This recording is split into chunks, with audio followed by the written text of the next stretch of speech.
John, a skilled carpenter, had dedicated the last 40 years of his life to building homes known for their exceptional quality and precision. As he approached his 65th birthday, he felt a deep longing to retire and spend more time with his wife Mary and their grandchildren.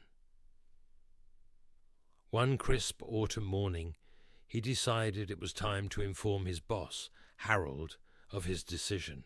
"Harold, I've been thinking a lot lately." "It's time for me to retire," John said, his voice steady, yet tinged with nostalgia.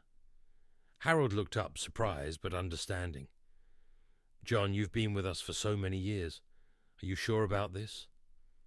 John nodded, affirming, "Yes, it's time. I want to spend my remaining years with my family." Harold sighed and replied, "I understand, John. But before you go, could you do me one last favor? Build one more house for us." Despite his reluctance, John agreed. Although his passion for carpentry had waned, he felt unable to refuse Harold, who had always treated him kindly. He began the project with a heavy heart, his enthusiasm replaced by a sense of obligation. As weeks passed, John's usual meticulous nature faded. He opted for cheaper materials, cut corners, and hurried through the construction. The house began to take shape, but lacked the craftsmanship that had defined John's career. Mary soon noticed the change in her husband. "John, why are you rushing through this? It's your last project," she asked. John shrugged, dismissing her concerns. "It's just a house, Mary. I want to finish quickly and retire." Finally, the house was completed, unremarkable and plain, a stark contrast to the beautiful homes he had built over the years.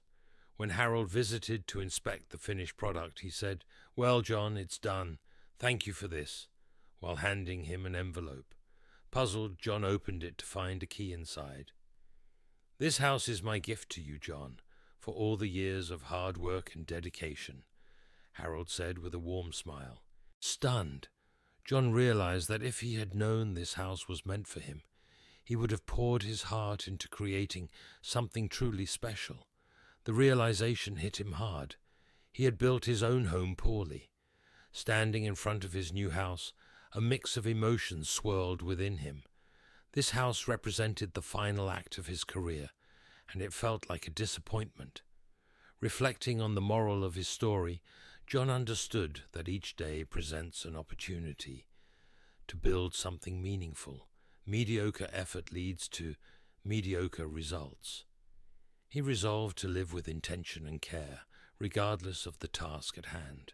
So believe, grow, and inspire. Nothing can stop you. This story is to fuel your day. Thank you so much for watching, and stay blessed.